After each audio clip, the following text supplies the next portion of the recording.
பாதம் நான் பணிவேன் யோக பைரவா, உன்னை ஓயாமல் நான் வணங்க வேணுமல்லவா.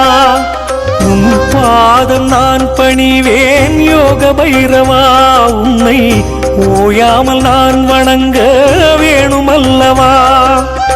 சிவனிடத்தில் உதித்தவரே செஞ்சடையை உடையவரே, சிவனிடத்தில் உதித்தவரே செஞ்சடையை உடையவரே, செல்வம் நிலைத்திட துன்பம் விலகிட பாராயோ விழிப்பாராயோ தாராயோ